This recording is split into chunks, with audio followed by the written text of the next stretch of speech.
चीज आप लोगों के सामने आ जाती है।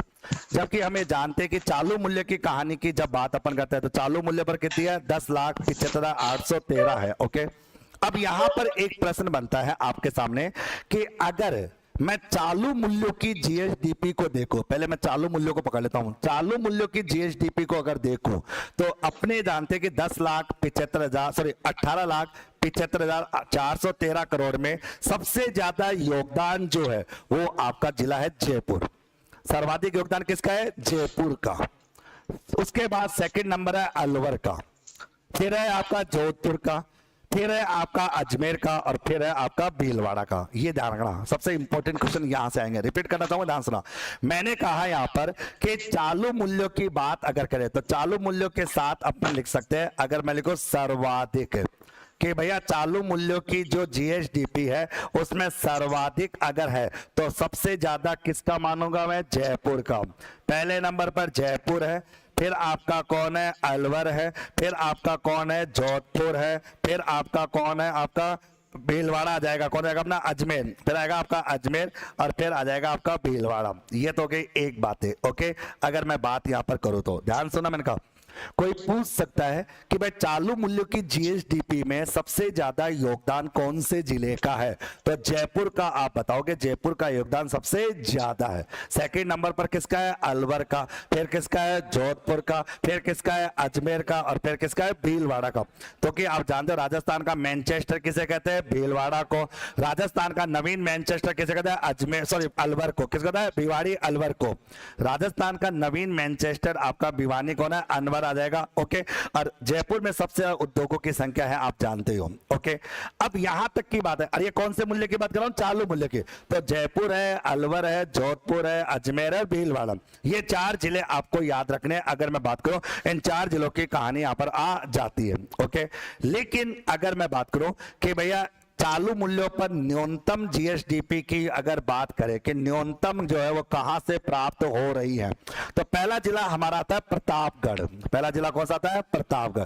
प्रतापगढ़ आता है, फिर धौलपुर आता है, फिर आपका डूंगरपुर आता है। ध्यान सुना, तो भाई सबसे कम जीएसडीपी प्राप्त करने वाला जिला कौन सा है, आपका प्रतापगढ़। ओके, अगर फिर आपका कौन सा है, धौलपुर, फिर आएगा आपका धौलपुर, फिर आएगा आपका कौन सा, डूंगरपुर। कौन सा आएगा आपका, डूंगरपुर। यानी कि काटल है, धौलपुर है, प्रतापगढ़ है, धौलपुर है, डूंगरपुर है, फिर आ जाएगा आपका जैसलमेर, और फिर आ जाएगा आपका करौली। जैसलमेर और करौली भी आपके सामने यहाँ पर आ जाएगा।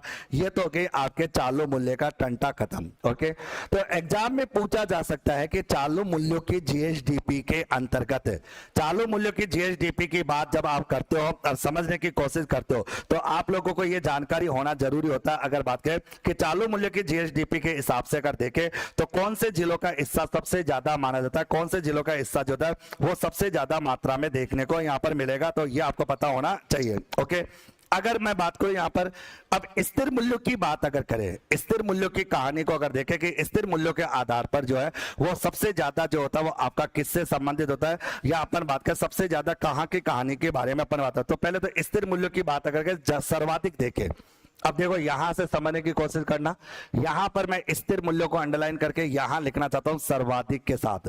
तो अपन जानते हैं जयपुर, अलवर और जोधपुर, ये तो चालू मूल्य पर भी ज्यादा है तो स्थिर मूल्यों पर भी ज्यादा है। तो जयपुर, अलवर, जोधपुर, यहां तक की कहानी आपके सामने आ जाती है। तो एक जिला कौन सा आ जाएगा आपका, जयपुर आ जाता है। एक जिला कौन सा आ जाता है आपका, अलवर आ जाता है।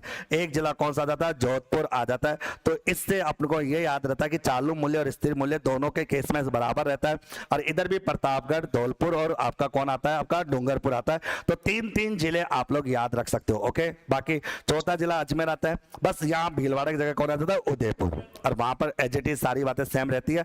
तो अपना ये क्वेश्चन बनना लाजमी है, ये क्वेश्चन बनना लाजमी होता है कि भैया राजस्थान की जीएसडीपी में सबसे ज्यादा योगदान जो है वो किसका है, जयपुर का। सबसे कम किसका है, प्रतापगढ़ का। ये धारणा चालू मूल्य पर भी वही है तो स्थिर मूल्य पर भी वही होता है। सबसे ज्यादा सबसे कम की कहानी को अगर देखें तो ये कम और ज्यादा की कहानी आप लोगों के माइंड में सेट होनी चाहिए, अगर कम और ज्यादा की बात अगर अपन करते हैं तो। क्लियर सभी को यहां तक? अब सुनो, यहां तक की बात अपनी कंप्लीट हो जाती है।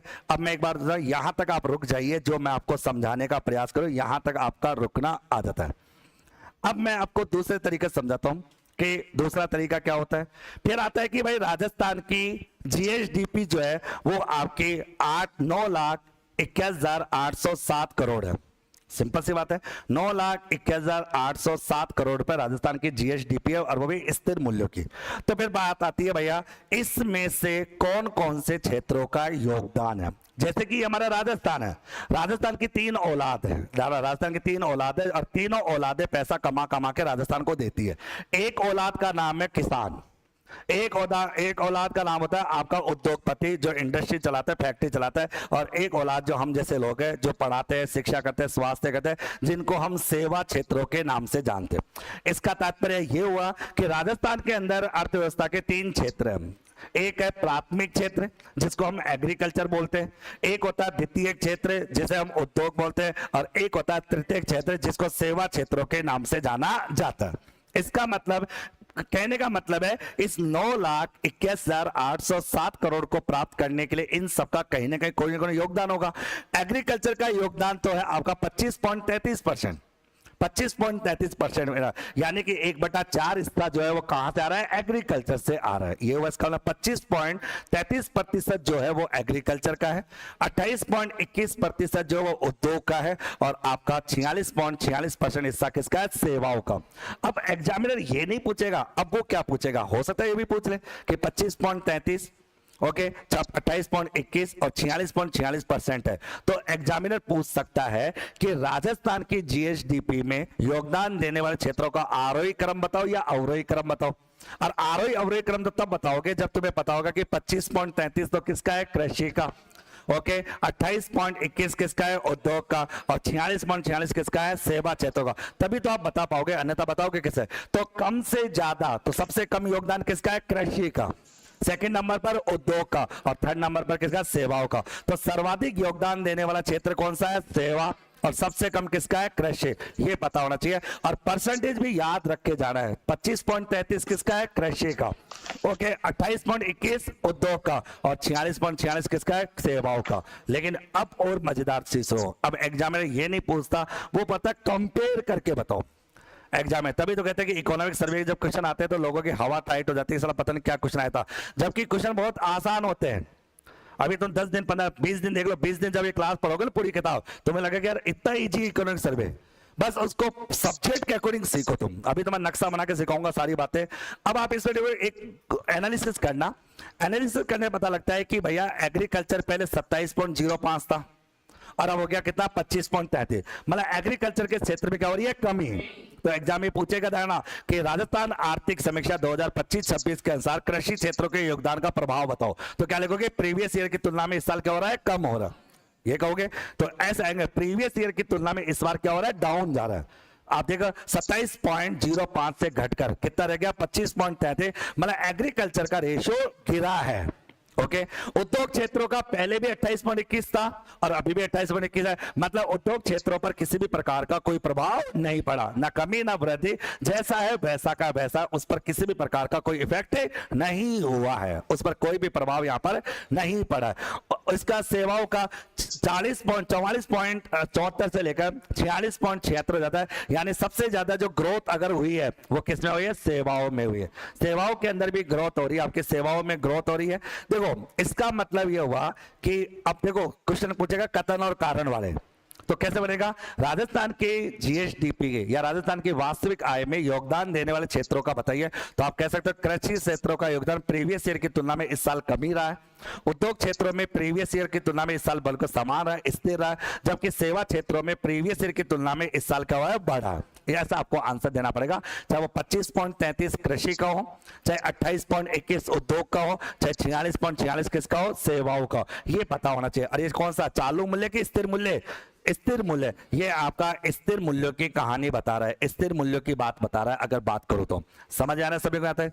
जबकि चालू मूल्यों की ग्रोथ कुछ ये कहती है, चालू मूल्यों की ग्रोथ ये कहती है कि कृषि तो रहा है आपका 25.74, मतलब वहां 25.33 है, यहां 25.74 है, ओके, फिर उसके बाद वहां पर 28.21 है, यहां पर आपका आ जाएगा 26.55, वहां पर 46.46 है, यहां आ जाएगा कितना आपका 47.71। ये आपको मतलब उनकी तुलना में अगर बात करें तो ज्यादा देखने को मिल सकता है। लेकिन अब यहां से प्रश्न जो बनता है उसको समझो, देखो कि कितना डिटेल में बात आती है। देखो मैं फिर कह रहा हूं, तुम इकोनॉमिक सर्वे पढ़ने जा रहे हो, अभी मैं आपको ज्यादा हाई तो आधा घंटा पढ़ाऊंगा, ज्यादा नहीं, क्योंकि मैं बता अगर पूरा पढ़ा देना तो तुम्हारे सिर भनभनाने रहेगा कि